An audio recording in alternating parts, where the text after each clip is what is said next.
Hey there, YouTubian. CJ Holmes here. Alrighty, here we are with part, is it 42? Anyway, the next part of the wreck build. I've made a lot of progress on the hull section. I added this support bracket to go into this piece of decking, so I'll have something firmly to glue it onto. I've already cut out most of these gangways, these doors and such. I've left one just to show you how I do it. So what I did is I took a drill bit that is smaller than the doors themselves, and okay, that was already drilled, but I'll show you that that's what I did. And then very carefully I use my X-Acto knife and a flat file. I'm just cutting out little bits. I don't want to try a lot at a time simply because I don't want to lose control of the knife blade and end up looking like Julia Child on Saturday Night Live. All right.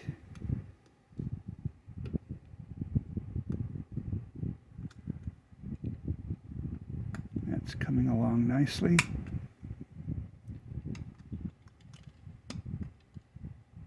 I like to double check my work by looking on the back side. I did thin these sections out to make it easier to cut them.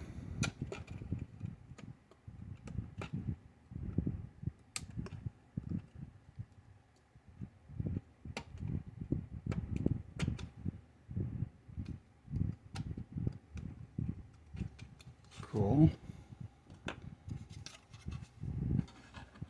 Drop the knife. All right, great. Now, it looks like from the illustrations that I've seen that we don't have doors here, possibly here, although Ken Marshall shows a door that's flattened alongside the back. I'm going to go ahead and put a door in just because I think it'll be interesting to look at. And let's mark us up a little door.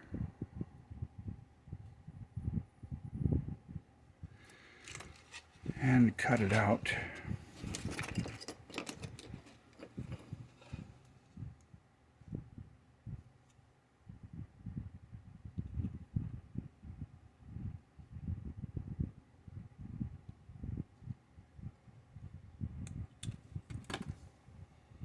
Let's lay it up against that to see how it looks. The door is a bit narrow, so I'm a bit wide. Whoops. I found it though. Now let me sand it down a bit.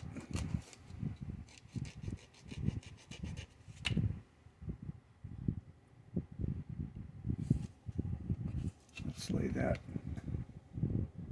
against there.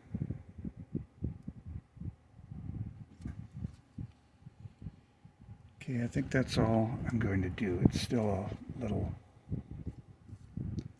cattywampus.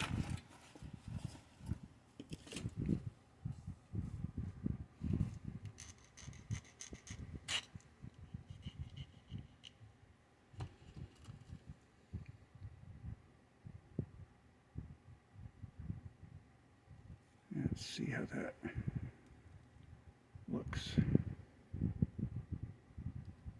Still a bit of excess. Let me get a X-Acto knife and just trim a tiny bit off.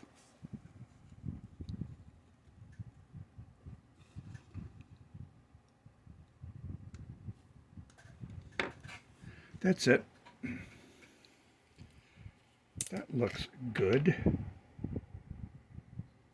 Is my glue bottle stuck?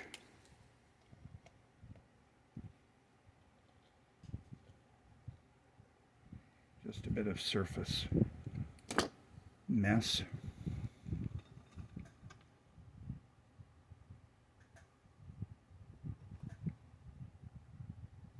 Okay.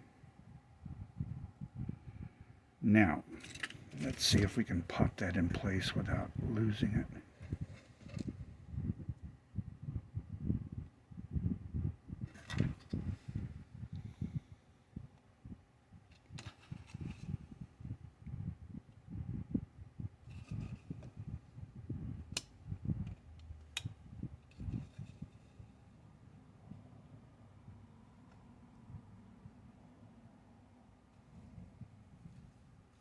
That works for me. Now we need to make 2 doors here. So let's cut out some more plastic.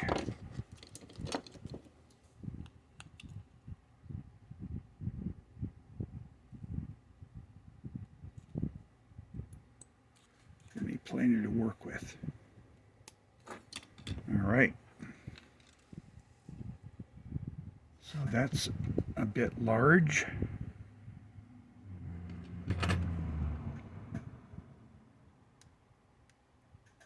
Trim it down just a bit.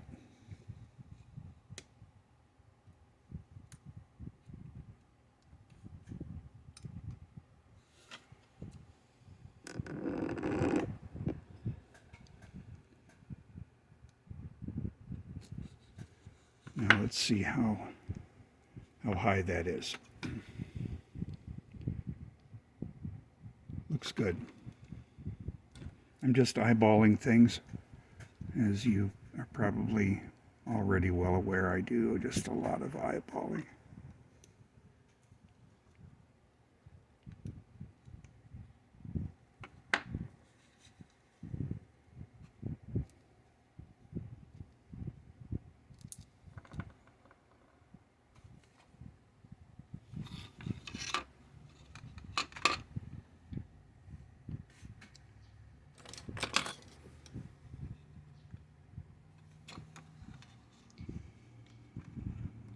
All right, so these doors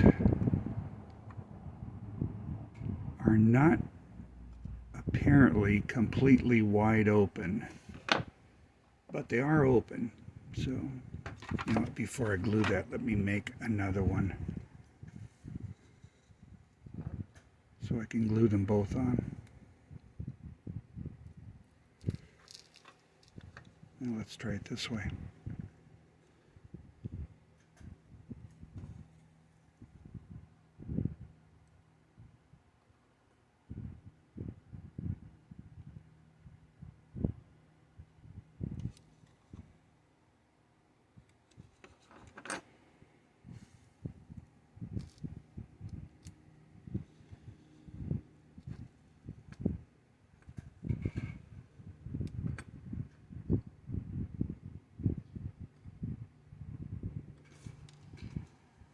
One is slightly wider than the other.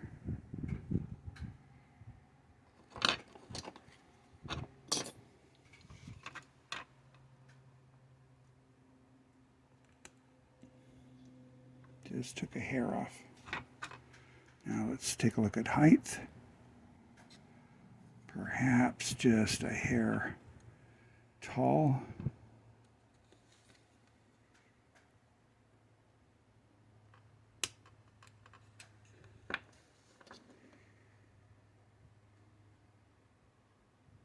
Groovy. Now, I want to just slightly round the edges.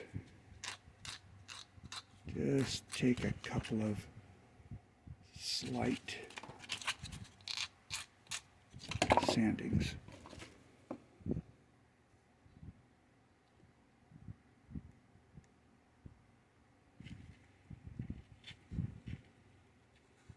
Okay, I like that.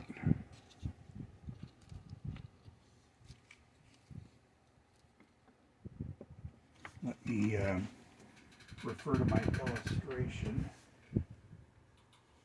All right, according to our master illustrator, here are the doors.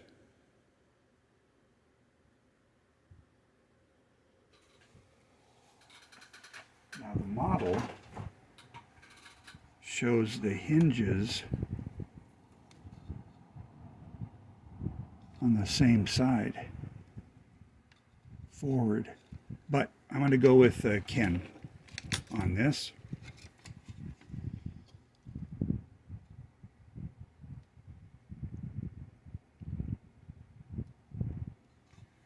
What is what does Roy show on his illustration? Yep, looks like he shows it's not as clear, but it looks like he has them on the same. No, hold on. I'm doing the wrong. I'm doing the wrong one. I'm putting here. I should be putting them there. Glad I caught that. So that's that illustration.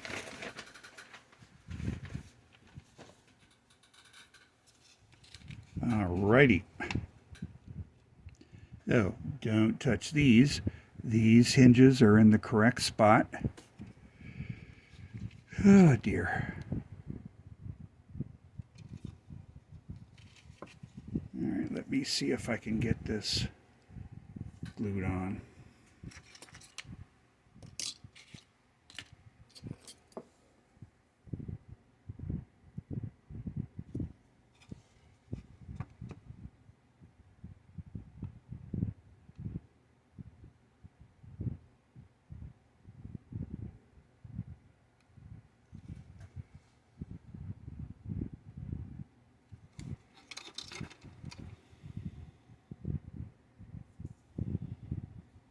Yep, I can tell you right now I'm going to need more glue. Wish you could see that. Yeah. It's glued nicely to the wood at the proper angle, but to the plastic, you know, not so terribly cooperative. Now let's try it again.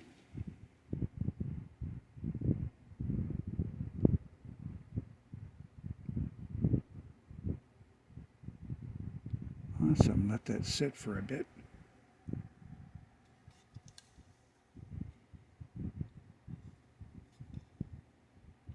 Okay. Put that aside. Let me soften the edge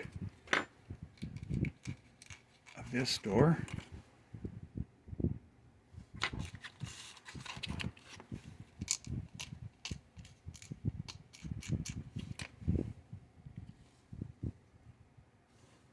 Put that right on the edge so that I can pick it up with my tweezers.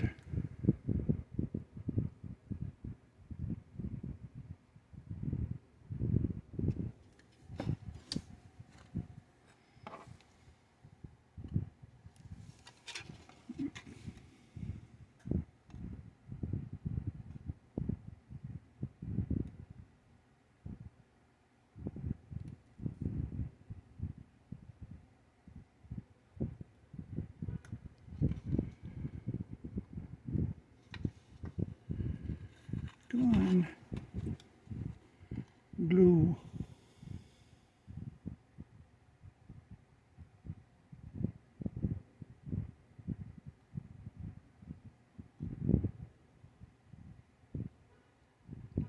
We'll get there.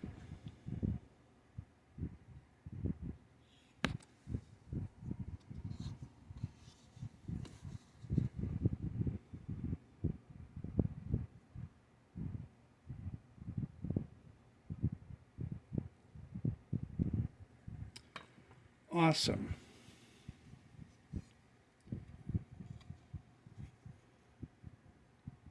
So here we are with the doors completed.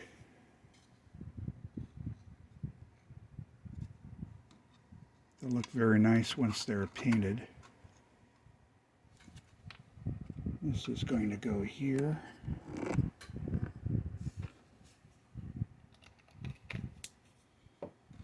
Oh, you may have noticed the propellers. They're just laying against the shafts. Okay, there they are right there. These, I made these, cast them in resin. And if you'd like to see how I made the mold for these, I'll just show you what I have here. I have cast the rudder, and I've cast the blades. And let me show you what I used for that. Stand by. Alright, so let me know if you want to see the entire procedure, but Hobby Lobby carries Amazing Mold Putty, which is just a two-part kit. Okay, equal parts 1-to-1, A side, B side, and you mix them up in your fingers and you form them around the part that you want to cast, and in a few minutes you have a hardened mold. Not as good as a real RTV silicone mold that I use for some of the finer details on some of my models. I've made entire models out of resin cast molds.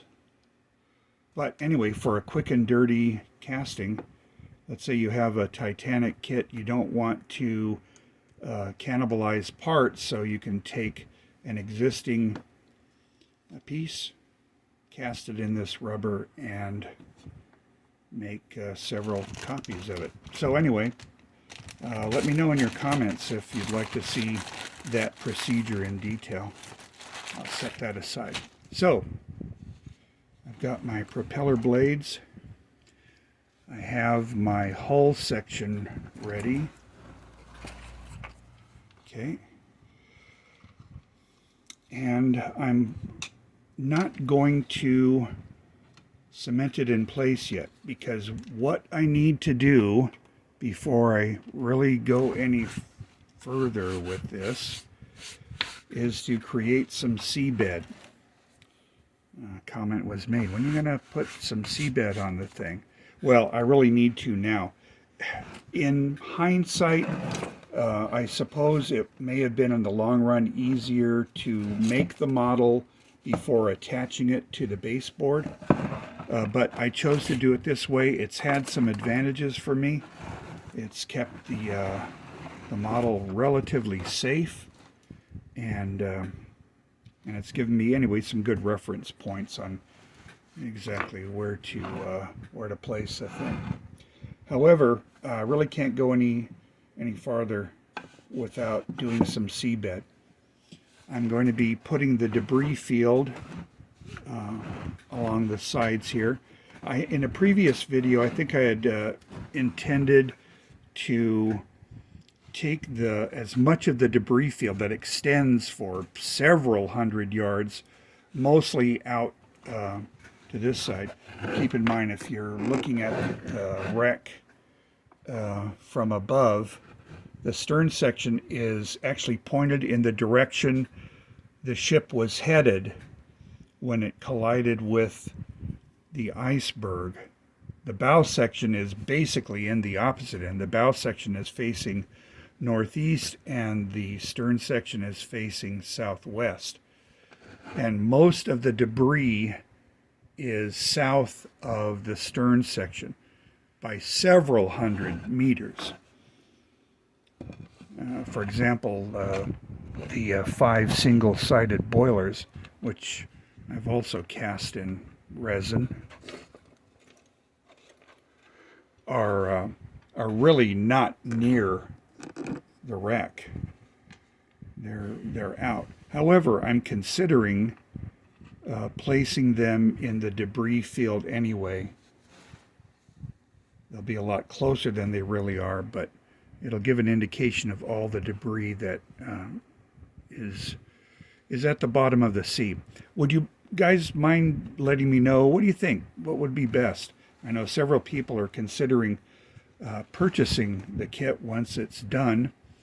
What would you like to see? So anyway, just an idea. There's also portions of the reciprocating engines in the debris field. But I can also just put what is known to be close to the wreck.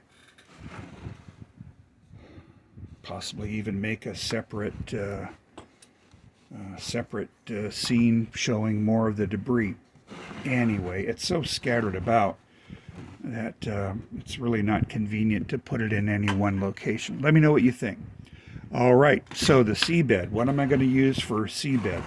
I have traditionally used celluclay, which is basically paper mache that has already had some glue applied to it. All you have to do is add water and apply it to the surface. So that's what I'm going to use. I'm going to use celluclay, and I'm going to go ahead and start the process now. I'm going to put this on hold and get a little bucket of water ready, and we'll start playing with it. See you on the other side. Okie doke, I have cut a gallon water jug. Actually cut a couple of them, one to hold the celluclay and the other one to hold some water. So let's go ahead and throw some in here. It's very dusty, so anyway, just know that it's dusty. And then I'll start pouring some water in. Okay. And mixing it up.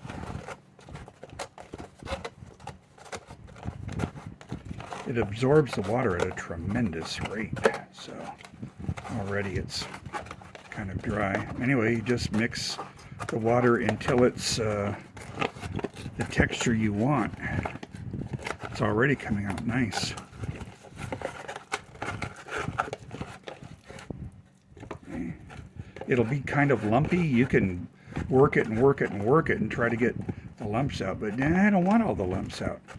The seabed is not like glass. It has rocks and lumps and things.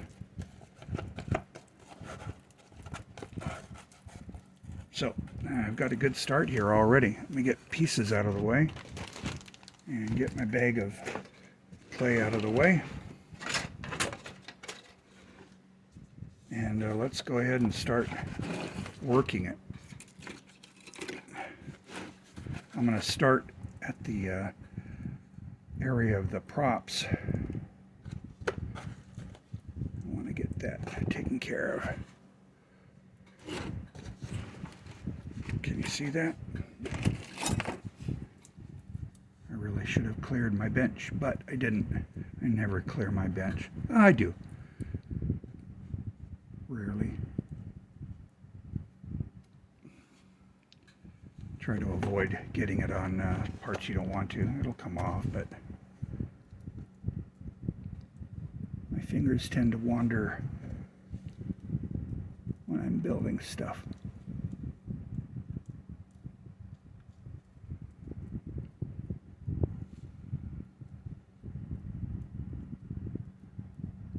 Yeah, so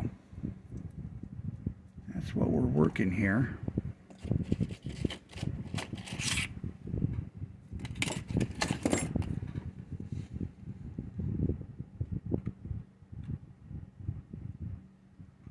Now the clay, I think this clay is white. You can also get it gray. I would prefer the gray, but they just didn't have it, so. I'm working with white. I'm going to paint it anyway.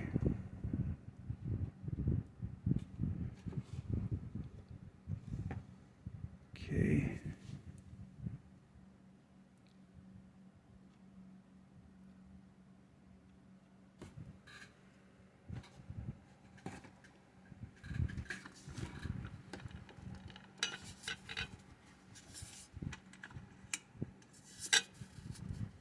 Trying to get a light in position.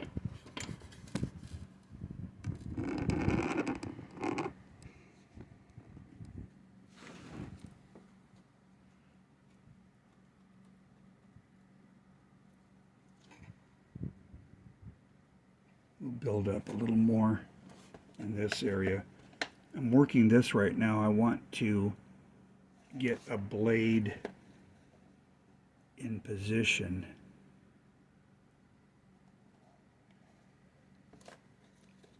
And you can probably surmise that laying the seabed down first and then installing the model would be easier. But your choice how you work it if you're making the model. That's your decision.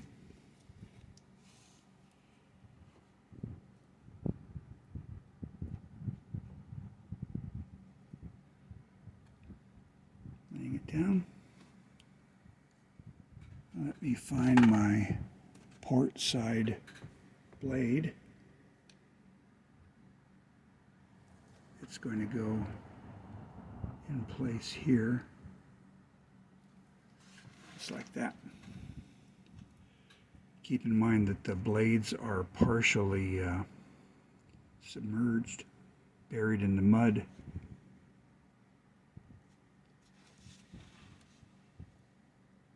But there you go.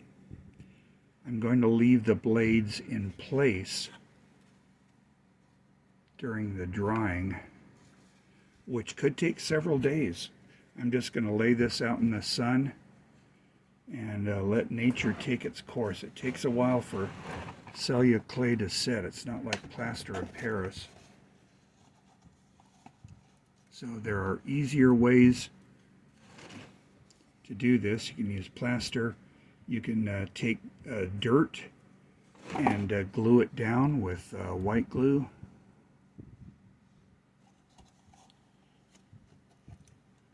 But I really like the texture and the effect that cellular clay gives. It can be sanded, it can be painted. It's good stuff. It is quirky. It does shrink some. It says it doesn't, but it does. So if you apply any thick coats, expect shrinkage. Now that's going to be an issue on the bow section where the bow has plowed into the mud. It's lifted up a pretty big mound of seabed around it. So the technique is to build up that area with something like wood or cardboard, something firm, build it up in layers, and then put a thin coat of clay over that so that the shrinking is minimized.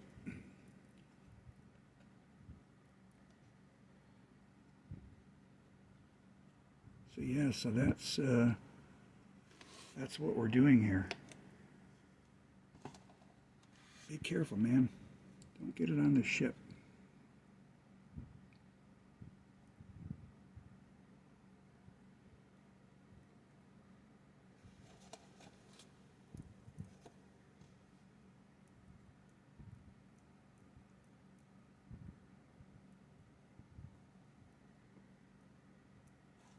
All right, now let's get the other prop. And I think I like that surface.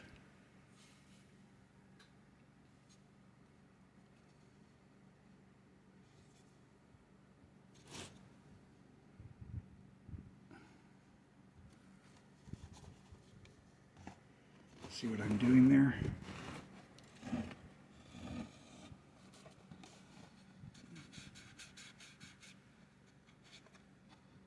Making a mess is what I'm doing. But anyway, I'm nowhere near as finished painting this. Oh, there we go.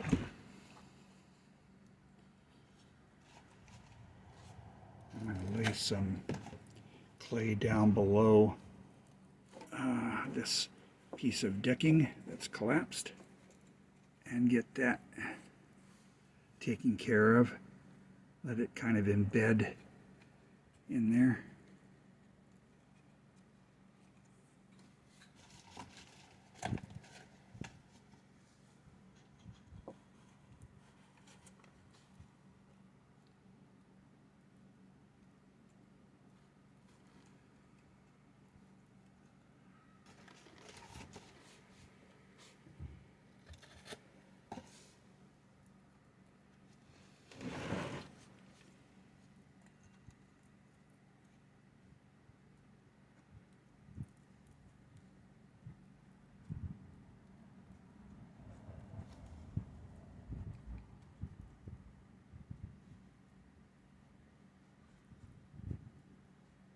See that the seam that was between the reciprocating room and the turbine room, that seam's gone now.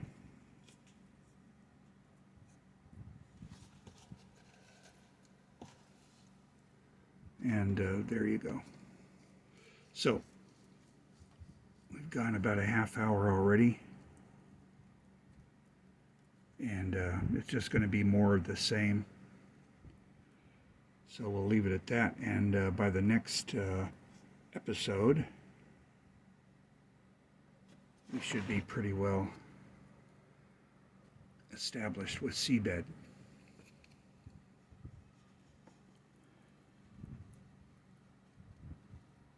Awesome.